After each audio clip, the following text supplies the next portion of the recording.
obligatoire te cancer boobu moo gën a métti ci àdduna parce que day doon benn espèce de cancer généralisé sa der bi mooy commencé di nëb gis nga doomu aadama toog nga toog di nëb say karaw di wàcc say non mais affaire bu ñaaw la lay def mais man su bàyyi ma naa sañoon ah billahi su ma sañoon billahi wallahi talaay en fait yow xees peut-être que léegi-léegi da ngay xees mais xeesal bi mënoo ko continuer xam nga lu tax mënoo ko continuer parce que am na benn moment sa der bi dina xees de trop parce que xam nga ne nii que xeesal boo ko bàyyee sa yaram bi commencé di ñëwaat normal on est bien d'accord donc il faut que nga def ko tout le temps pour mun a continuer mais am na benn moment booy yegg si sa der bi dootul amati couche bu baax couche bi dootul nekk ci couche bi yëpp xoos nga ko ba pare donc dootul amati ay couche donc munatoo xeesal munatoo bàyyi yow dee rek ngay toog di xaar te dee boobu moo gën a ñaaw dafa métti non mais il faut que nga dem renseigner wu cancer de la peau nit ñi ni ñuy deewee ak ñoom moom tubaab bi day sonn da tellement que ngay dañuy sonal ñuy sànni xoolal néew bi sax de dañuy sonn néew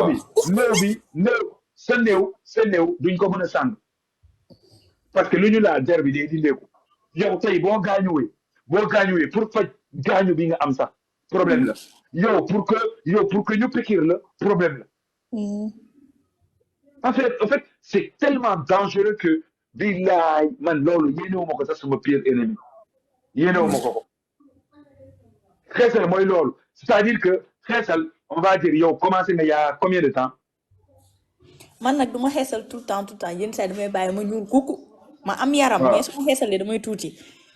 xam nga lu tax ngay tuuti parce que xeesal xam nga ne ni que sa yaxu yaram lay atrophié sa yaxu yaram acide produit chimique bi nekk ci biir day dugg ba ci sa biir yax yi day tuutal sa yax day tax sa yax di fragile loolu tax xeesalkat yu bëri da ngay gis ñu si bëri dañuy commencé di sew Michael Jackson sew ruuc parce que xoolal sa deru yaram bi lay kii vitamine bi ñu dugg sa yaram bi dootul defati liggéey bu mun nar a def te yow sa yax bi à l'intérieur mi ngi yàqu te yàpp boo jëlee yàpp nga ñor ko yàpp bu ñor boo ko jëlee teg ko benn 3 4 jours laaloo ko xam nga day nëb nga di nëb moom. yow xam nga lan moo la empêché nëb le fait que nga am deret sa biir yaram di circuler le fait que doomu aadama dafay régénérer wu mais à un moment régénération bi sa yaram dootu ko mën a di supporter parce que amatoo dara sa système immunitaire mënutul def dara te luy problème bi xeesal day coûter 20 000 30 000 mais pour faj ko di nga def ci ay milliards te wóorul nga faj wóorul munoo sax faj yoruma ko moom. amul bénéfice fi nga jëm rek dina muy bàyyi bana. non seulement yow moom ci biir àdduna bi tuubal nga ko quoi. doo ci am bànneex mais yomal kiyaama doo ci am bànneex yow est-ce que ñaan nga yàlla nga dee sa néew mënuñu la sànq mënuñu la sànq parce que kuñu te déjà sax boo demee jàkk bi kan mooy nangu il faut que ñu am kuy nangu jigéen buy nangu ñoo sàngal parce que der bu ñu laal day xollee nit bu xeesalee bu deewee tey jii nii bu deewee 14h30 commencé na nëb ok. yow 24 heures sax mënuñu la denc da ngay commencé xëy ngir yàlla man su ma sañoon nga bàyyi ko nga jël parce que léegi am na ay diw yoo xam ne pour peau noire yi day defar sa peau noire yi peau noire xam nga yéen mooy seen problème Sénégal problème peau noire yi ñoom seen seul problème mooy du ñu nangu di diw du ñu diw naturel da leen di diw naturel di ngeen am peau yu nice di ngeen am peau yoo xam ne foo leen dugg am caac peau yoo xam ne maa ngi nii dépassé naa trentaine mais bouton pour que nga gis ko sama kanam problème la xam nga lu tax parce que xam nga lan mooy meilleur pour peau ndox ak di hydrater sa yaram hydrater mooy lan nga jënd ay diw Nivea par exemple jarul jeexal di ko def sa yaram dinaa ndox bu bëri dama koy jaay léegi moom laay diwoo. jeex na tàkk jeex na loolu rek la sa jar bi soxla nit ñi fu ñuy commencé di mugalu parce que mi ngi tàng yow yaa ngi nice tubaab bi dañuy ñëw xam nga dañuy fiir ñun xam nga du beau gosse mais suñu sumee ko rek xam nga booy entraîné sa yaram gis nga booy entraîné sa yaram day commencé dagg sa nga commencé di cambrer nga commencé di am ay kii donc sa der bi day ubbeeku day taaweeku mais yow boo nekkee xeesalkat mënoo am lool déedéet. sa der mënul taaweeku parce que yàq nga ko ba pare ok. donc forme bu baax doo ko am forme bu baax doo ko am der bu baax doo ko am te yow xam nga ne ak loo xeesal boo simee ko taatu ne am na endroit yoo xam ne ñuul kuku la de daf ñuy tiital non mais daf ñuy tiital daf ñuy tiital et surtout non seulement daf ñuy tiital mais man odeur bi rek ah bi lay damay bëggoon nox man suma man bi château loolu tax man du ma dem château rouge du ma dem Barbès du ma dem parce que sama xol day bon ci kon su may romb nii ah ay maire africain yi may gis damay bëgg a nekk yow lu tax ngay def lii yow ñu ngi conférence di xam nga et des fois li may gën a sama xol fu muy gën a bone mooy maire bi muy ànd ak ay doomam mu ne ko yow yaa ngi ànd ak say doom ñoom ñëpp a ñëw yow nga xees xanaa yow extraterrestre nga yow lii nag kan nga ko mën a expliquer yow sa doom yi ñuul kuk yow yaa ngi xees pecc sa jëkkër ñuul kuk xanaa doom keneen la loolu xoolal amul benn bénéfice amul benn niveau sa xaalis nga si ñàkk dee bu ñaaw feebar yi ñaaw xeeñ xundu ah kenn du la respecté doo mus a xees doo mus a mel ni ñu xees yi mais sa peau noire boo ko gardé ñun peau noire bi moo ñu ci gën parce que peau noire dafa dëgg gis nga yow boo amee doom sa biir bi biir bi day ngand day tawee bu tawee ko gis nga boo wasilee boo entraîné peau noire bi mélanine bi dafa am dëgër dafa doole dafa dëgër donc booy entraîné day ñëw nank bu retrouver sa forme normale mais bay xeesal ragal naa sa biir bu ngandee yenn ngande yi mu xotteeku ragal naa ko non dëgg la loolu tax ñu ne la instant yi yeneen yi jënd ay non mais suñu wone non mais man dama leen di sant yi poussé ngeen xam ko pour que nga xam ko et c'est la triste réalité sa doom bi nekk sa biir mun na génne cancer astafurlah loolu dina ëpp astafurlah yow yaa ko wëri rek yàlla deful dara instant yéen la moom damay tëj cosmétique bi bàyyi xeesal non cosmétique jarul nga koy tëj mun na jaay ay diw góor ay diw jigéen pour nit ku ñëwul am na jarul xeesal am naa yooyu wala mais loolu la ñu gën a bëgg a ñun ma sànni ñun suñu association bi tooguñu di wax rek dañuy gën a dooleel ñii di jaay diw naturel ay diw yoo xam ne baax na ci peau xeesalkat yi dañ leen di wàccee ñii c'est le temps rek mais day yàgg rek ñoom ñëpp dañuy daanu un à un c'est le pire bépp jigéen ñi doon xeesal man j'espère que ça va pas être trop tard pour ñoom man loolu rek laay ñaan yàlla parce que am na benn niveau yooyu yegg si c'est mënatoo ñëw ci ginnaaw parce que c'est trop tard te dee rek moo leen ci xaar dee bu ñaaw dee boobu moo gën a ñaaw ngay nëbb da ngay nëbb ngay nekk di nëbb di dee di souffrir ngay dund lu metti say bëñ di daanu say karaw di daanu say loxo ku ko laal nii la ñuy def nii rek buddi dafa mel ni rek benn paya benn dibi boo ko jëlee xëcc nii rek mu topp la noonu ngay mel te kenn du la nangu toppatoo amul benn médecin bu lay toppatoo parce que odeur bi duñ ko mën a supporter te odeur bi nga am mun na feebarloo ñi nekk sa biir kër ñoom tamit ñu am feebar yu ñaaw intoxication dee ci mos naa kii dem ci benn lawbe la xaw ma géwél ma ne ko mu toggal ma diw mu def ci suukar ak limon damay expliquer rek loolu yàgg na léegi mu koy diw ko sama xol bi day tàng tout le temps te damay jël glacière ma def ci glace di naan rek wax ak man sama xol bi di tàng mooy xuloog yow boobu laa tuur diw bi mais taal après nga may sawaay mu exprimé wu mel body si mais waaw mel body waaw day Aïda wala dama lay jox benn conseil en tant que sœur góor yi duñ leen ko wax gis ne yéen jigéen ñi di xeesal duñ leen mus a tàkk dañ leen di fooy rek genre image ngeen c'est-à-dire que yéen comme ay iPhone duñ leen mus a tàkk duñ leen mus a góor ak góor moo dàkk seexlu fii góor bi fee mu seexlu jigéen déglu ma bari looloo tax jigéen bu trompé góor ki du ko mos a bàyyi góor mooy trompé boo paree naa nga bàyyi ko nga baal ko affaire yooyu noonu mu jàll mais jigéen bu trompé góor loolu c'est extrêmement grave parce que ku góor ki si boppam bi lay nekk nu ñuy roopee jabaram ni ñuy taatu neewu jabaram loolu tax góor dafay cyclo vite fait donc dama la koy teel a tegal ku leen wax ne nii que li ngeen di xeesal loolu day tax dañ leen di am jëkkër ñoom ñëpp dañuy tuul dañ leen di utiliser foowee leen après bu ñuy takk jëkkër bu ñuy takk dem ut benn xale boo xam ne ñuul kooku nice mun a togg parce que man xeesal bugguma ko gis sama biir ceebu jën bugguma odeur xeesal may nekk samay ceebu jën odeur xeesal di am mais yow matin odeur xeesal may bëgg a dem di sangu sax sama jabar odeur xeesal ma toog sama tu jabar xeesal xuntu tout le temps xeeñ tout le temps parfum sax doyul parfum sax du ko dindi xeeñaay boobu noonu donc ñoom ñëpp dañ leen di fen dañ leen bëgg a foowee téye leen dem leen baali affaire yooyu noonu ay photo jeex na tàkk mais ki ñuy takk du musa doon yéen dam leen koy teel a wax dañ leen koy teel a wax man de franchement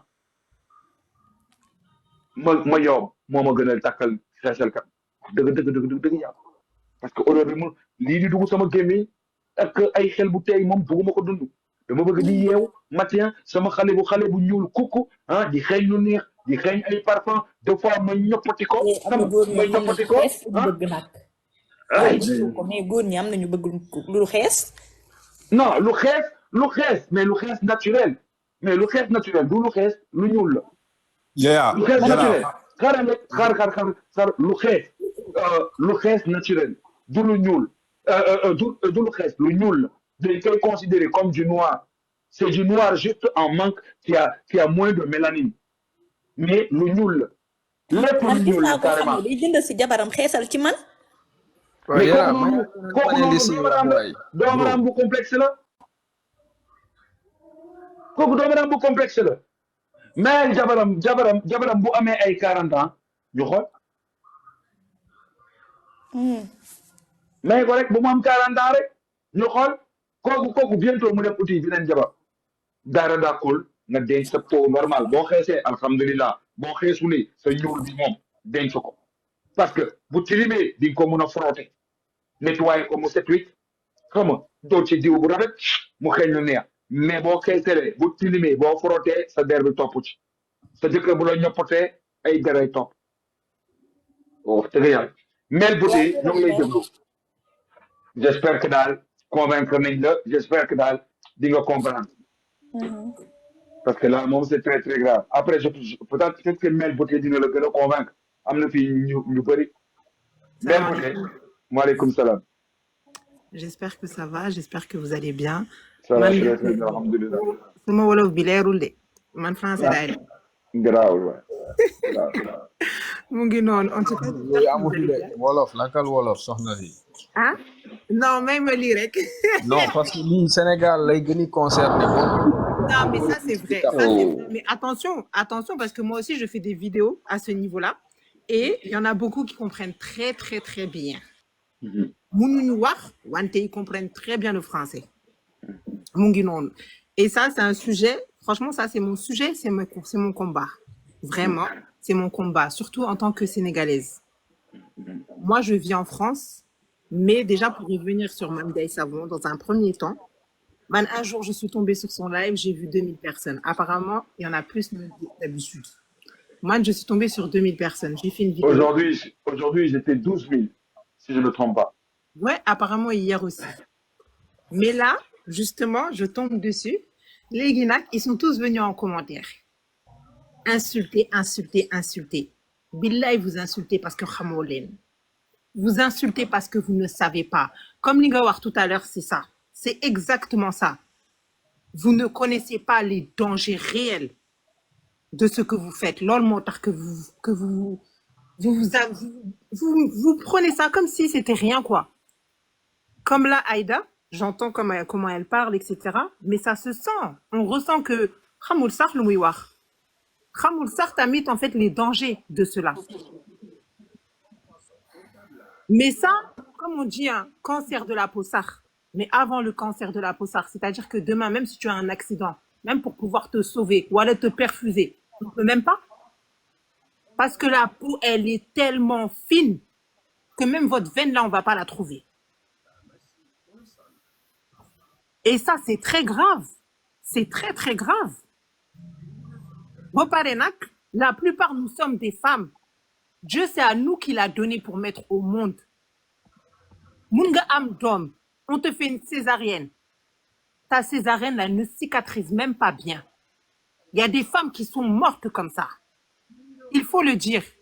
Écoutez ça, il faut le dire. Il y a des femmes qui ont perdu leur vie. Lolo pour l'âne, tout ça, ça commence d'où? Complexe, rek. Complexe, rek. Et je suis désolée, les Sénégalaises, vous êtes trop complexées. Les Guinac, ce qu'il faut faire là-dessus, c'est bien parce que franchement, ton sujet, machallah. Mais là-dessus, il faut poser des solutions concrètes.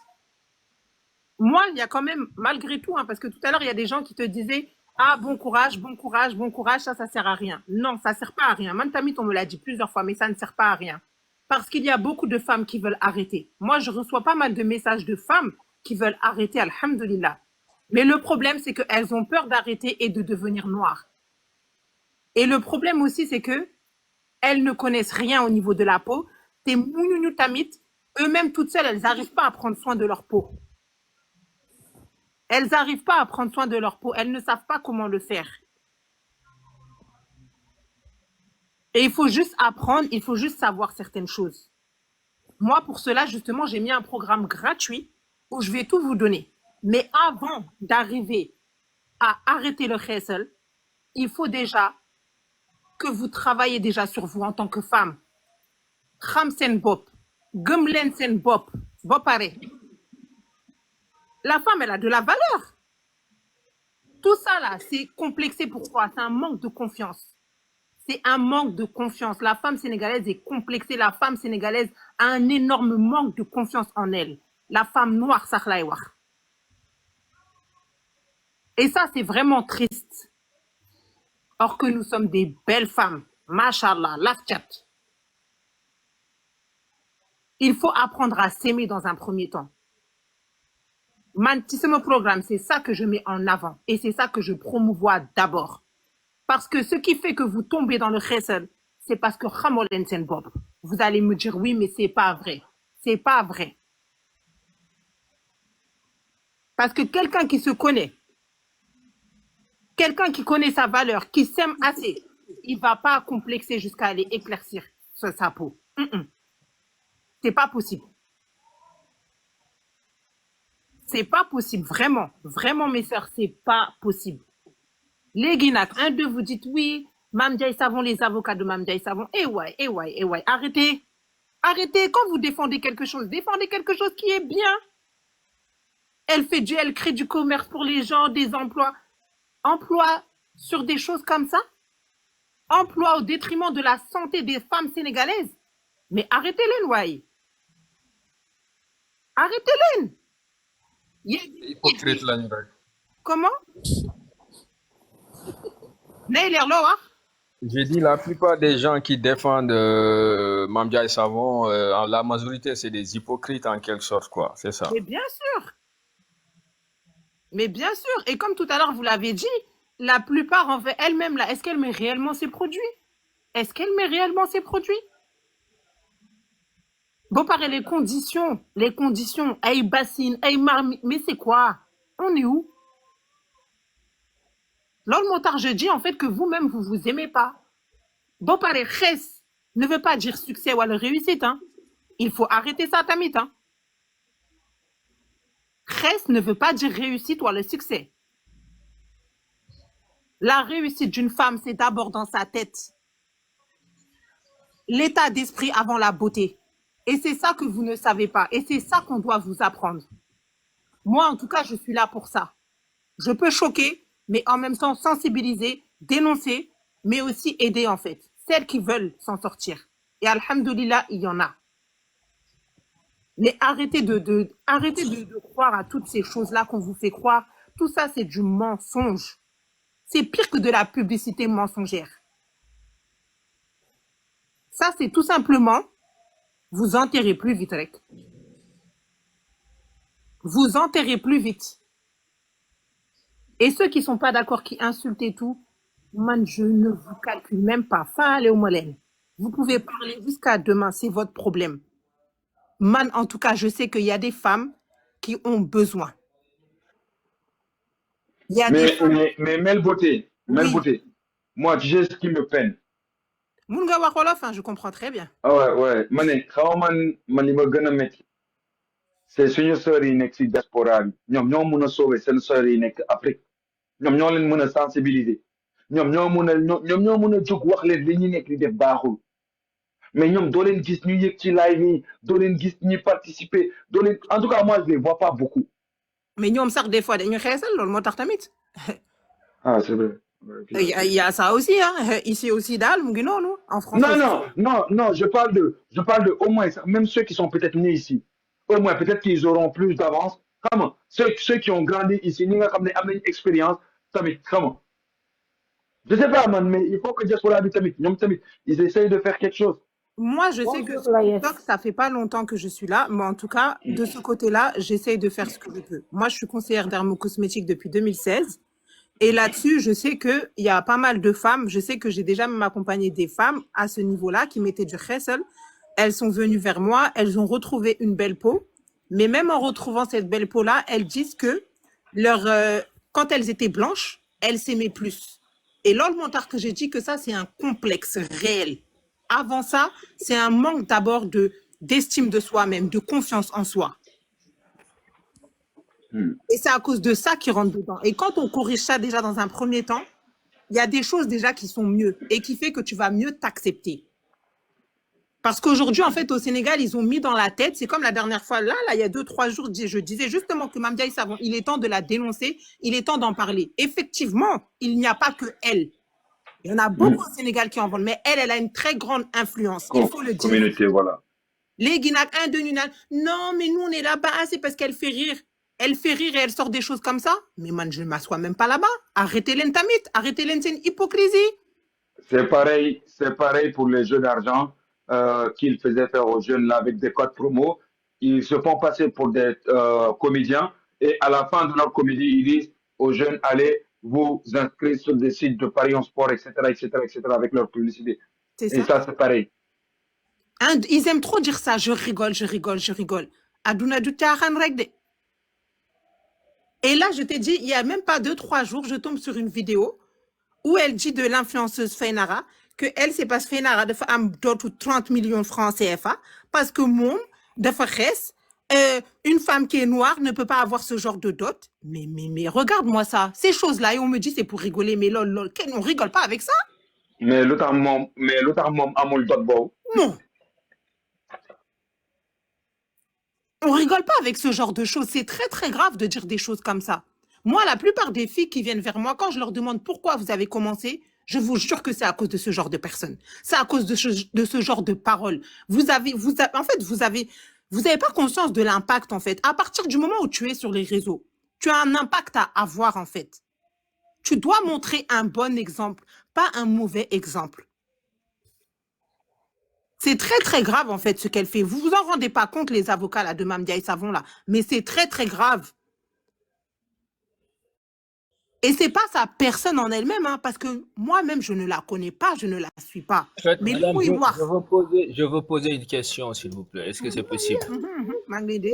Bon, puisque vous êtes spécialiste de ces produits, vous faites aussi un peu de cosmétiques et tout, vous parlez de publicité. Et quel est le rôle exact des politiques et des médias par rapport à ça? Quelle solution pour freiner définitivement ce fléau, ce phénomène qui est une insulte pour le continent africain et même la peau noire? Mais où ça? Au Sénégal? Sénégal comme partout. Bah après, malheureusement, en fait, c'est qu'il n'y a pas forcément, il n'y a pas beaucoup de choses à ce niveau-là. C'est pour ça que je disais, moi, tout à l'heure, là, justement, ça fait même pas là 2-3 jours, c'est hier même que j'ai fait une vidéo là-dessus, où je disais que, justement, j'allais faire un programme où j'allais faire plusieurs vidéos pour vraiment montrer, en fait, les complexes déjà liés à la dépigmentation. Après, vraiment parler des dangers, parce que beaucoup ne savent pas, beaucoup ne connaissent pas les vrais dangers réels. Pour eux, ils pensent qu'il n'y a rien derrière ça. on met, et puis après, quand on veut arrêter, c'est terminé. Ils ne connaissent pas les retombées, en fait, du fait de mettre des produits éclaircissants. Et du coup, ça aussi, je voulais en parler. Et ensuite, donner les solutions pour pouvoir réparer le teint. Comme Yela, il a dit tout à l'heure, quand c'est pas trop tard. Parce que des fois, c'est beaucoup trop tard. Lors le tard que plus vous arrêtez quand c'est tôt, plus c'est mieux. Moi, en tout cas, de mon côté, à mon niveau, à mon humble niveau, man, c'est ça là que j'ai mis en place. Celles qui veulent arrêter, bismillah. Moi, j'accompagne à ce niveau-là. Les Guinac, au niveau de l'État, etc., tout ça au Sénégal. Voilà, le régime actuel, tu envoies quel message au régime actuel? Parce que Paul Kagame et Yaya Jammeh ont posé des actes par rapport à ça et ça a donné une solution sociologique même, culturellement. Donc, Diomaye et Ousmane Sonko, vous conseillez quoi à Diomaye et Ousmane Sonko? Ils doivent faire quoi pour stopper cela? Pour moi, ils doivent interdire. Ils doivent interdire. Ça, je sais qu'à un moment, on en parlait. Après, maintenant, je ne sais pas où ça en est. Mais pour moi, ça, en fait, il faut interdire. Après, certes, même si on interdit, il y aura quand même des dérapés. Mais il faut interdire. Parce que ça, c'est vraiment en train de nuire. Et en fait, c'est devenu quelque chose qui est normalisé au Sénégal. Or que ça, c'est très dangereux. Tout à l'heure, la personne, quand elle parlait, je ne sais plus, elle disait, oui, on dirait c'est comme Touriamba. Mais c'est bien pire. Ça, c'est beaucoup plus pire même. C'est exactement cela, parce que l'Omlendiwa, Toriyama, Nick Muno Toriyama, 90 ans, c'est nice, but 90 ans. Mais, Kressel, beaucoup de fait, en 5 ans, 6 ans, c'est fini. Tu commences à avoir des soucis. Même pas en un an, ça ramène en quelques mois. Mais en oui. quelques mois. Bonjour. En quelques mois. Attendez 2 secondes. Continue, je vais te ramener les informations tout de suite. Inch'Allah. Je peux parler? Allez-y, Koudjissa, je vous écoute. Voilà. Je parle en Wolof. Hein. Non, voilà. Mais allez-y. C'est parce que man, sama Wolof bilère ou rek, d'accord. Il n'y a pas de souci. Mais je suis tout à fait d'accord avec toi. Mais demain, amna côté bo xamne xawuma d'accord. Parce que man mi ngay gis ni dama commencé xéssal bima amé 20 ans. Aujourd'hui, j'ai 53 ans. Tay suma jakarlo ak yow. Bu ma jàkkaarloog yow doo wax man am naa 40 ans man maa jël décision bàyyil sama bopp xeesal mais xeesal complexe dugaluma ci. J'ai travaillé dans des grands hôtels, dans des très grands hôtels. Côtoyé naa n'importe quel diplomate, n'importe quelle personnalité côtoyé tubaab waxaale wu ma ko façon américain n'importe qui gis naa ko ci àdduna kon man tubaab jaaxaluma. D'ailleurs damay sëy ak tubaab kon je ne suis pas complexé mais problème bi mooy am na ñoo xam ne complexe dugalu leen ci xeesal am na ñoo xam ne dañuy ànd ak par exemple seen ay copines man looloo ma dal sama cas damay ànd ak sama xarit man ma ñuul ñoom ñuy xeesal ma gis mu rafet ma ne damay commencer looy diwoo. mais loolu complexe la madame. oui loolu mooy complexe. en fait complexe c'est large. mais taxawal non déglu rek. non parfois nga ànd sa copine. Ouais, mais da ngay ànd ak sa copine. mais c'est ça. mais complexe la dama complexe. Il y a pas de souci. Voilà. Voilà. May ma 2 secondes rek ma jeexal lii ak kii après je te laisse tout de suite ma won leen ma regardez le gars yi nee nañ effet sur la peau irritation et rougeur dès les premiers jours ou semaines d'utilisation les produits éclaircissants peuvent causer des démangeaisons, des rougeurs et inflammations. Ensuite, ils passent par l'acné. Les pores peuvent se boucher à cause des crèmes épaisses, entraînant l'apparition de boutons. Ensuite, la dépigmentation régulière, cela peut conduire à une peau tachetée ou des zones dépigmentées appelées l'écodermie ou vitiligo cosmétique. Ensuite, la peau devient mince et fragile. Les produits contenant des stéroïdes rendent la peau plus fine, augmentent ainsi les risques de déchirure et d'échymose. Hyperpigmentation paradoxale. Une utilisation prolongée peut provoquer des taches sombres irréversibles. Exemple, ochronose exogène. Exactement.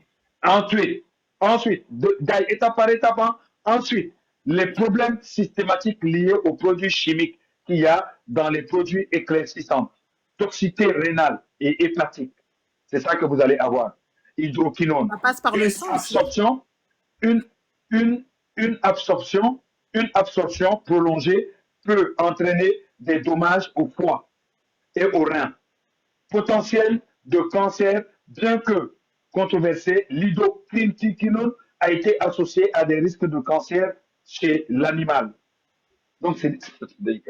On continue. B, la corticoïde.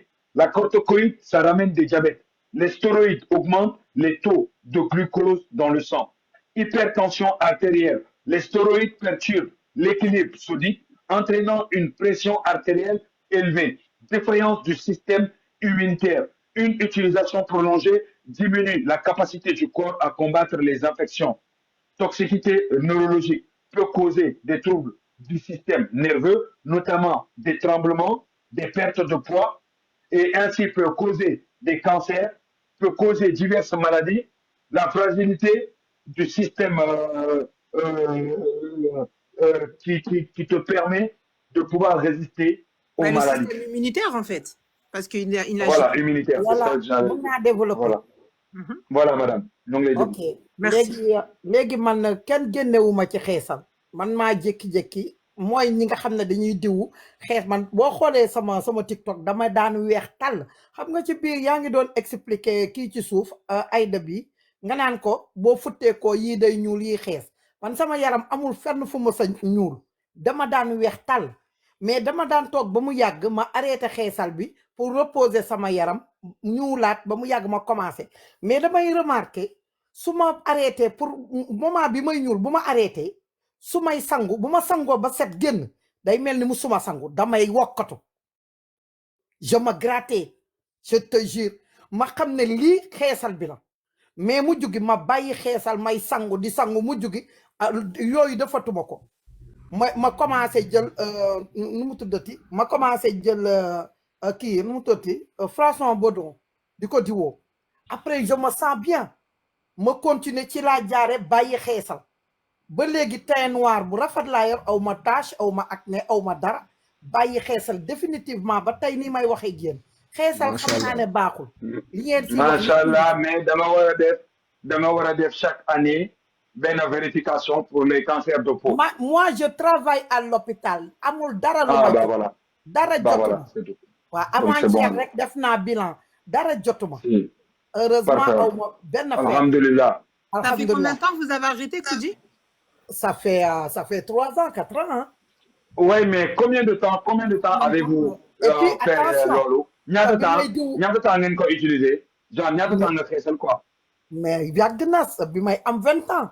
Bi ma bàyyi non genre en fait comprendre en fait période bi pendant combien de temps nga nekk ci xeesal bi?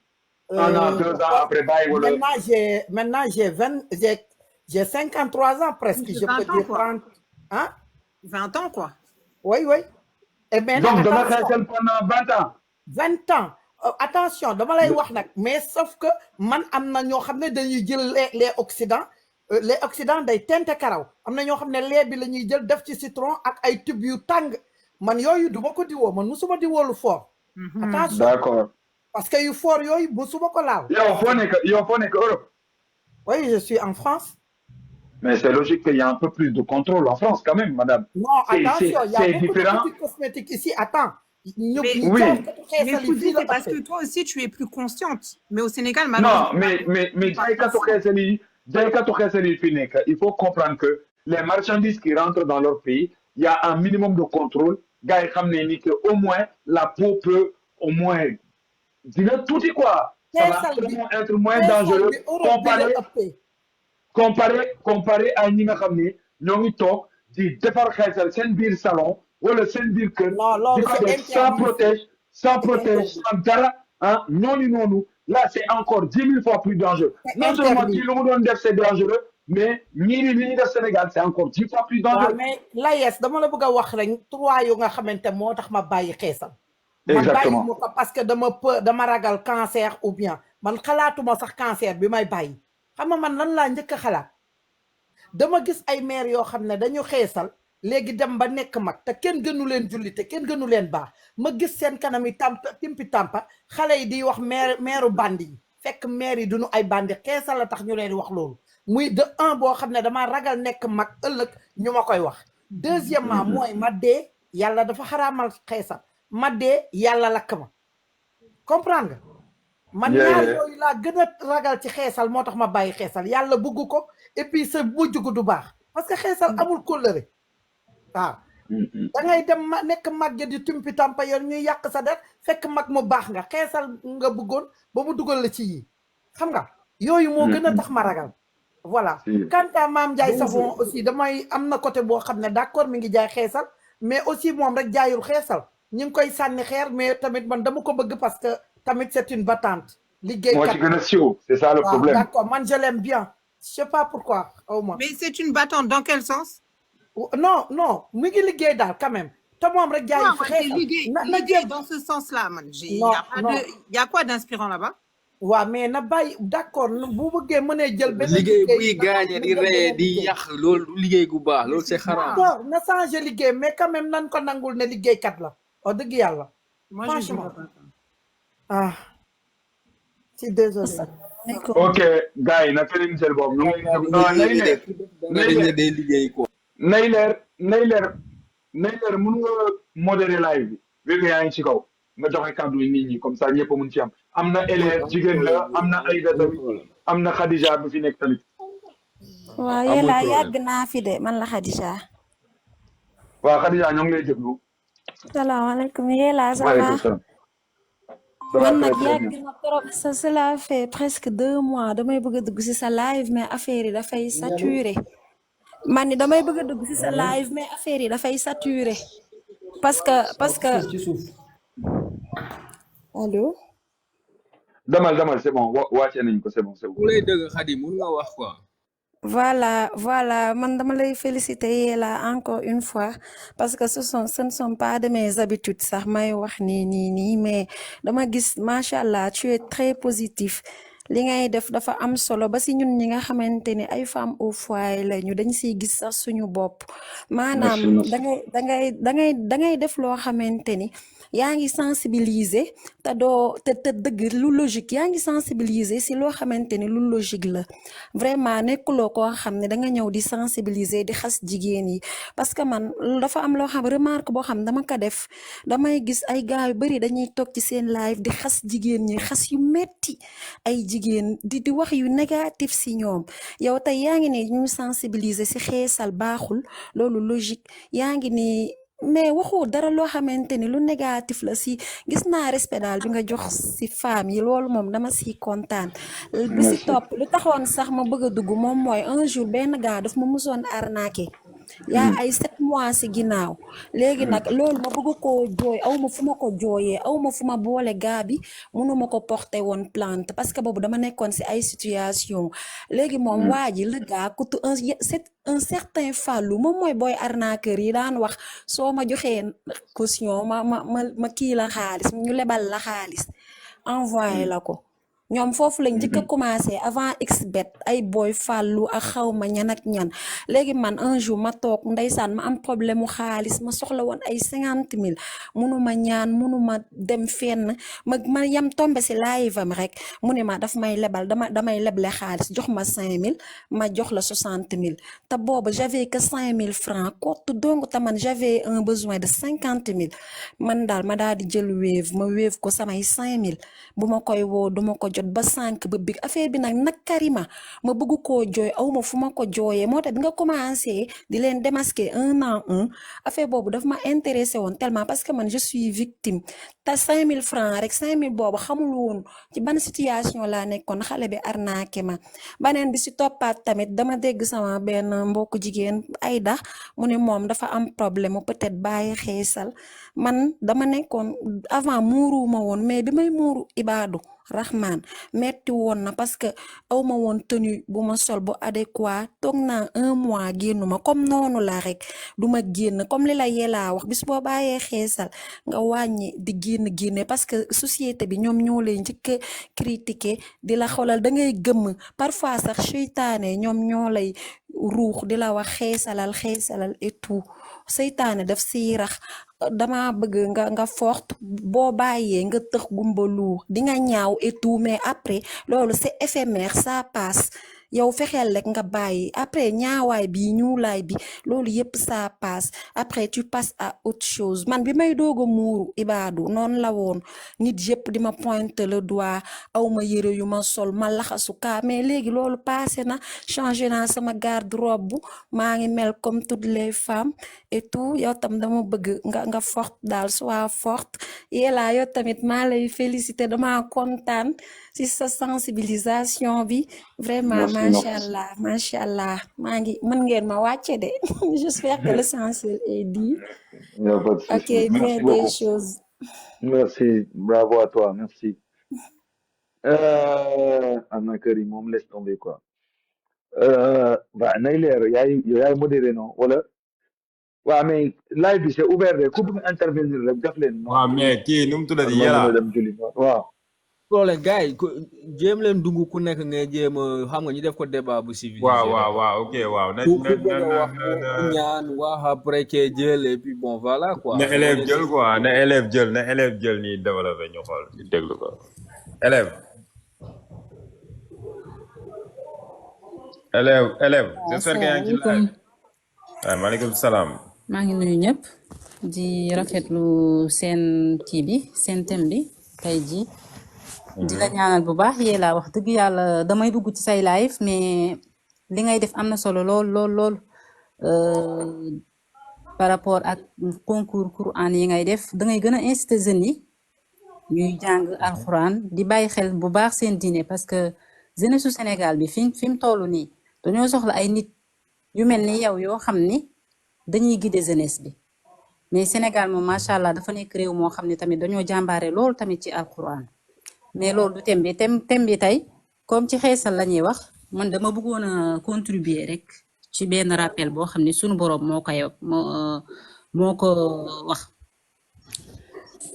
sunu borom dafa rëbb képp koo xam ne day xeesal man côté boobu laa bëgg a contribuer rek après ma bàyyi leen ngeen yeggali.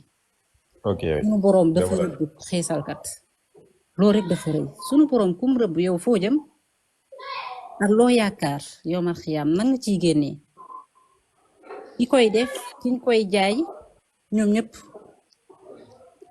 di ñaaxaat sama mbokk jigéen ñi ñu bàyyi xel bu baax que ni àdduna bii duñ fi sax de am na jigéen ñoo xam ne seen borom kër yi ñoo leen di incité ci xeesal parce que lan ni ko gars yi waxee complexe moo leen ci dugal.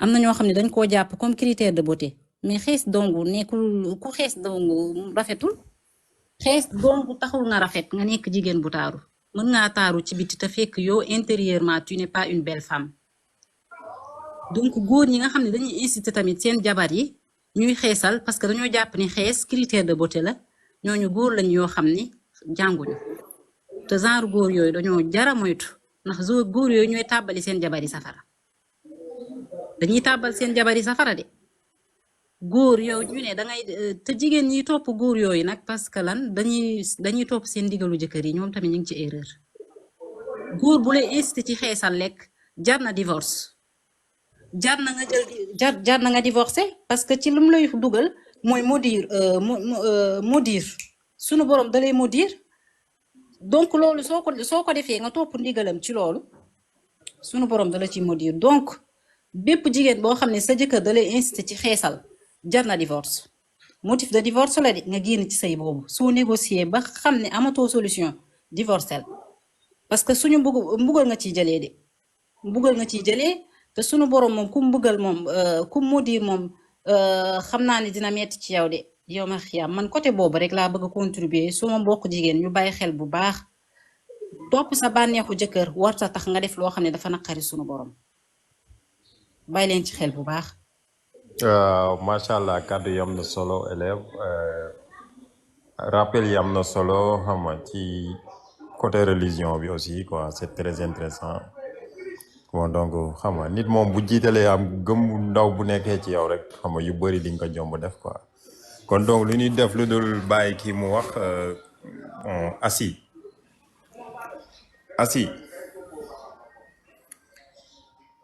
Asi dafa mel ni nekk fii kon donc ñu Michou bu fi nekkee mën na jël parole quoi comme ça ñu avancer ci débat bi Michou waaw biige kon jëlal ñu dem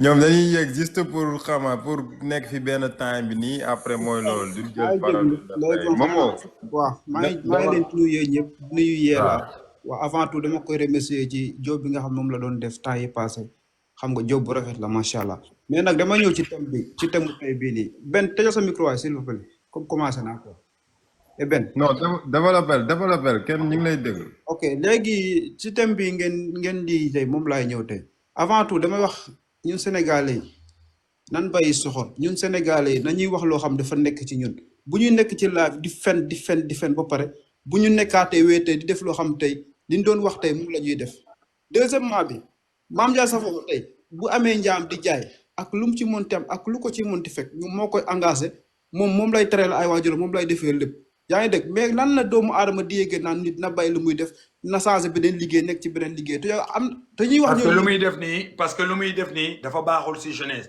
parce que lu muy def nii day rey ay nit parce que lu muy def nii dafa illégal non dama nang damay déglu rek da may déglu boo pare après wax dafal nank rek yaa ngi dégg da may déglu ba ma wax boo pare rek man Mame Ndiaye Savon da may déglu quoi da may déglu man défier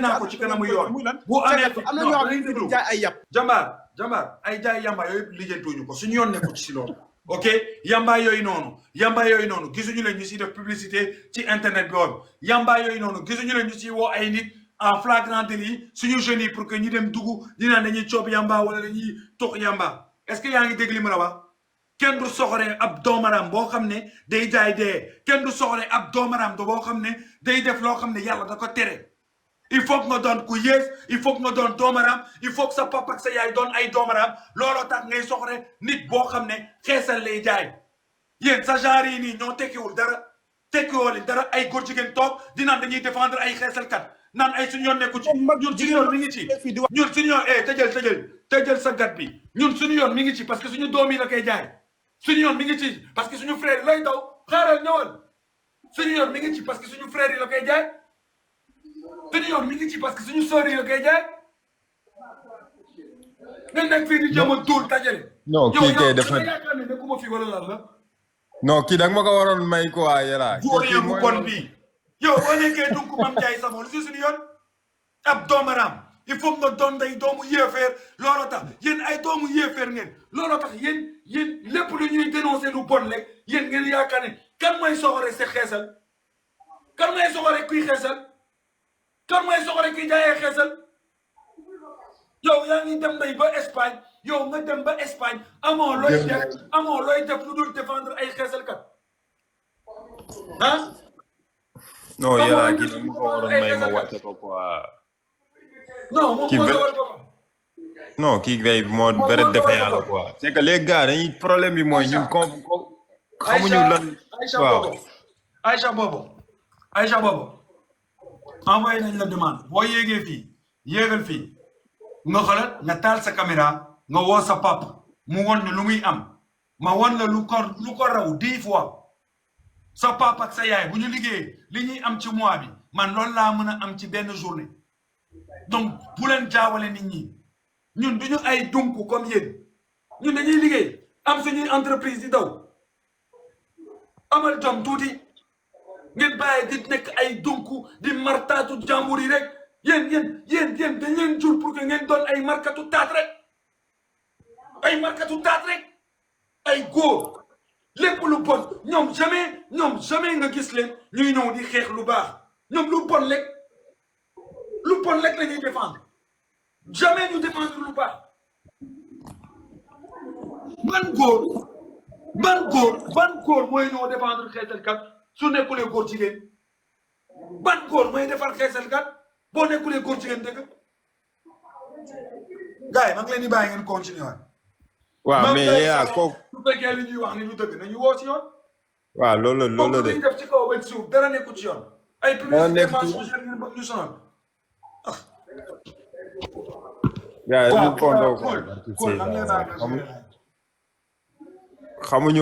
xamuñu lan mooy yoon quoi déjà doo xam nga moom déjà li muy def xam nga dara nekku ci yoon ay produits yom protégé wu ko xamul jaarul laboratoire jaarul fenn xam nga ñu ngi inciter jeunes yi en ce que ñuy xeesal nekkul loo xam ne nii da nekk na ci yoon c'est que état bi moo nekk état boo xam ne nii dafa tolérant rek par rapport ak ñiy jaay xeesal parce que beaucoup de trucs ñoo sont laissés passer xam nga comme ça nii yaa mu gën a xam même tali bi circulation bi da ngay gis ñoo xam ne ils sont pas règle te dañuy nekk di dawal donc état bi am na yu bëri yoo xam ne mi ngi ci commencé jël ay mesures te gëm naa ne dina egsi ci ngeen ñi nga xam ne nii ñooy jaaykatu xeesal quoi kon donc étape par étape la rek comme ça comme état bi ñu ngi soog a dooree tout gëm naa ne combat bi buñ ko continuer dina egg fa mu war a egg quoi bro da ngay tëj sa micro quoi ban jox la parole yaa ngi dégg kon donc ñu jàll ci keneen rek comme ni ko gars yi waxee ñu jox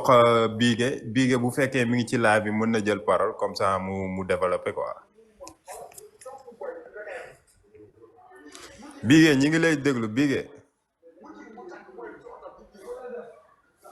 waaw comme ni ko gars yi waxee exactement kay Bigué mi ngi fi bu fekkee modérateur yi ñi ngi fi aussi mën nañ ko dindi comme ça ñu jàll ci keneen incha allah ins ñu ngi lay déglu.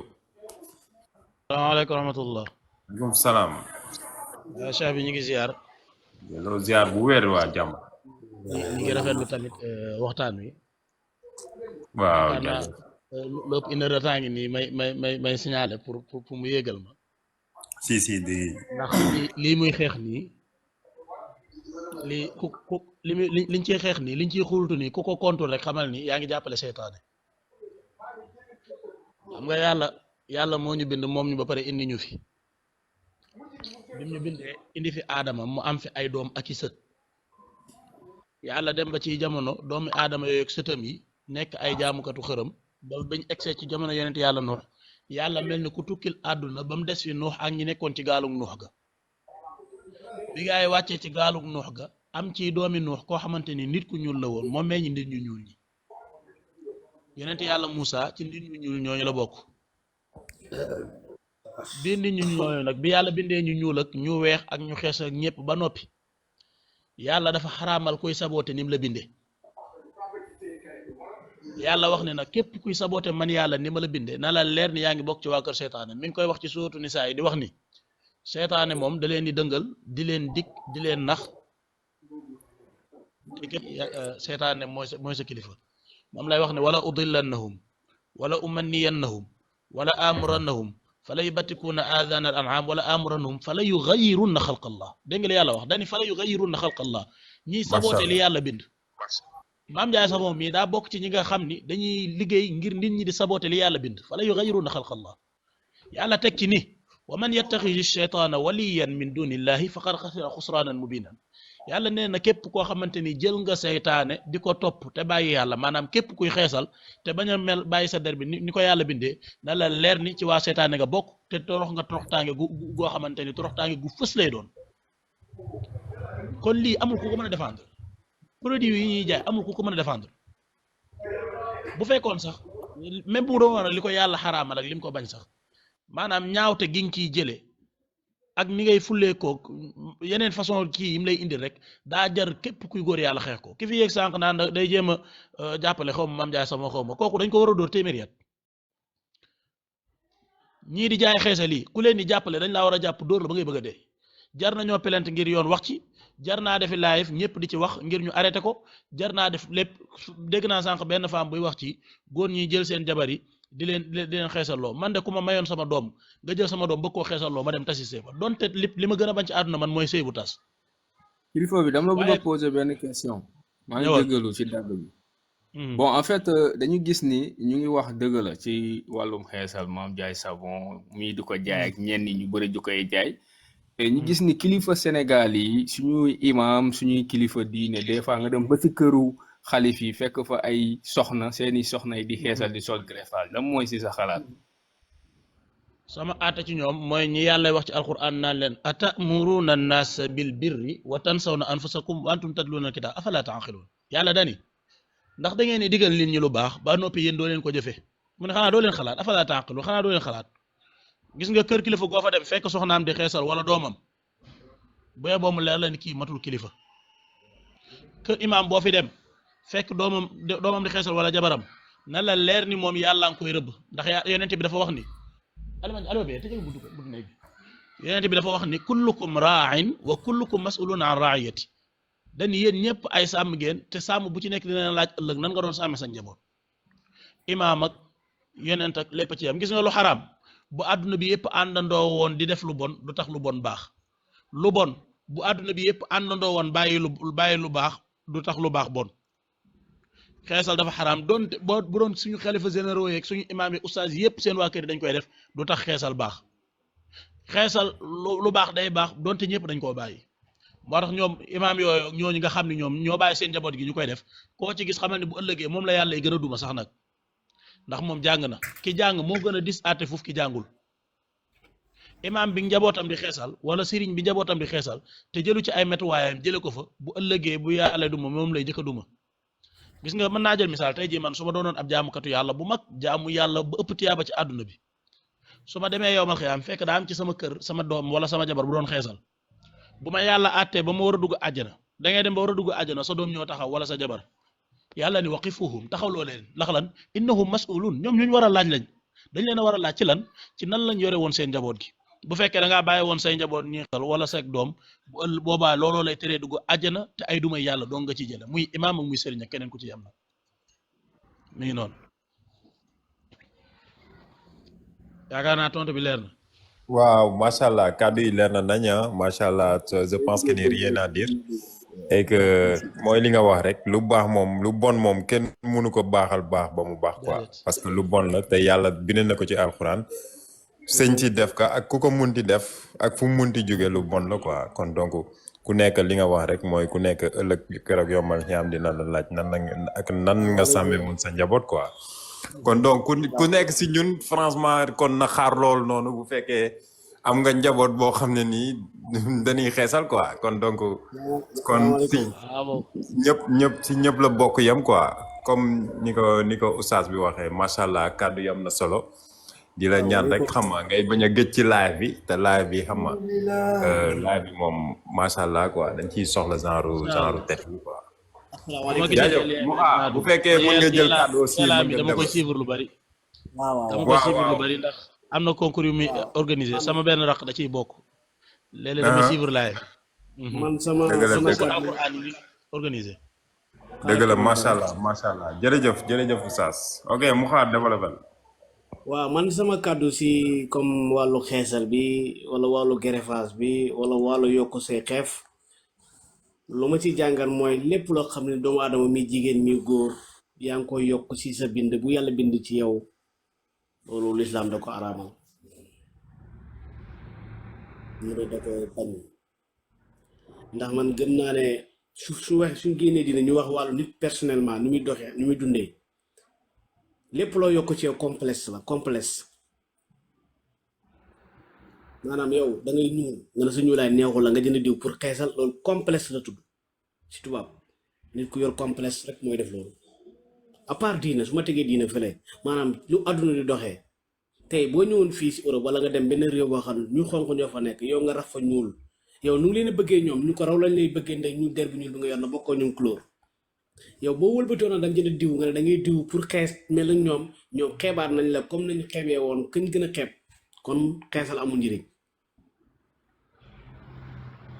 ndax loolu complexe la tudd dama gis naa léegi Sénégal bëri na si ndaw ñi jigéen ñi wala mag ñi jigéen wala góor ñoo xam dañuy rocc tuñ dem jënd seen lèvre di rocc seen i tuñ man doona ma xamul loolu ba njëriñ ñu fay jëlee après lan la leen yokk daal man seet naa ko si gisuma ko wala mu jaral la nga jënd xeesal di xeesal sa bopp pour mën a xonq yow li produit bi ngay diw te bokkul sa yaram ker boo demee ba dugg sa 50 ans 56 ans feebar la lay jox cancer bu sa sonn cancer lay jox obligatoire force da lay jox ak cancer nga koy dund mu jox la cancer doo mën a faju fenn wér ndax li nga boole sa yaram bokkul ci wa ilaa nga dem jënd sa produit yokk sa lu gaay naan ans nga dem jënd sa produit pour yokk sa ans pour xale góor yi mën laa bëgg si benn diiru ñeenti at ans yooyu noonu mënoo ko amaat da nga am problème bu toog doo mën a toog ndax foo toog ndox lay doon kon yaa ngi mooy yàlla si mooy yàlla goo xam ne daanaka njaalo moo ko tene.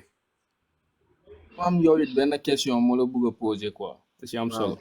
waaw yaa ngi wax ci góor yi pour góor yi mën la bëgg ma bëgg a laaj j'espère que yaa ngi tugal yaa ngi diaspora waaw waaw wala déet yaa ngi diaspora maa ngi diaspora voilà ma bëgg la laaj par rapport ak moodu yi ak yeneen compatriotes yi nekk ca tugal te ñuy yóndee ay diwu xeesal seeni soxna yi di yóndee ay diwu xeesal seeni famille di leen wax xeesal leen ban message nga leen di envoyé est-ce que loolu rafet na der gu ñuul mu nekk bitim réew ak lu mu xam lépp gannaaw tukki yeewu di wax jabaroom dama bëgg nga weextal balaa may ñëw te di ko yóndee xeesal parce que lii lu may wax lu ma gis la te wóor ma loolu tam ma lay poser question bi. man de li ma la mën a tontu sa question mooy man fii ma nekk fii ma nekk man mii di wax ak yow sama jabar du ma war a takk ëllëg xaw ma kan la wala bu ma ko takkee wala bu may waaj a takk kenn bu ma ñëwee dala ñaan si fekk nga am benn taasu xeesal ma parna si yow ndax man bëgguma couleur changer 2 couleurs bëgg benn couleur laa soxla mooy ni nga mel naa la ko fekkee képp koo xam ne xale bu góor la nga nekk tugal di yónni diw sa jabar pour mu xees gëmoo sa bopp te wóoloo sa bopp te gëmoo ne yow yàlla moo la bind te ñuulaay la bind te ñuulaay boobu sangu ba set la rek sangul nga diw doo sa parfum yaa ngi samp foo jaar ñu loo sol mu rafet mais boo yokkee xeesal foo jaar xesaw ngay doon ndax xeesal du génn si yaram day xeñ day xesaw wallahi hasim man sip naa jigéen gi xeesal waxuma maa ko araamal de dama ko sip dafa xaraam sax dafa xaraam. non man maa dama ko xaraamal ndax man jaamu yàlla comme ñoom waaye du comme yàlla moo ko xaraamal man du ma wax dama ko xaraamal dama ko sip dama ko sip bépp ndongo góor ñu jigéen nga ngay xeesal man sip naa ko man jigéen bay xeesal duma wax billahi booy xeesal su ma fekk ngay xeesal barke alquran ak mi la ni jinne man soxla ma sa dara bëgguma sa lenn xam laa gëm man nit ku naturel laa bëgg nit ku war a nekk naturiste ko xam ne lu mu mel loolu la bëgg lu la fonk loolu lay demee waxuma si diine si culture laa wax ak bu adduna yi doxee jamono bi tey boo dugg si biir tubaab bi nga tekk garifaas wóor na yàlla yaay gën a ñu ngay xeewee sa dafa dama yow gëmal sa bopp kawar bi nga yàlla bindee gëmal kawar bi karaw bi nga yàlla bindee gëmal karaw goo nga léttu gu rafet dugg ci biir nit ñi nga sansi nga xool nooy mais boo tamee garifaas du dara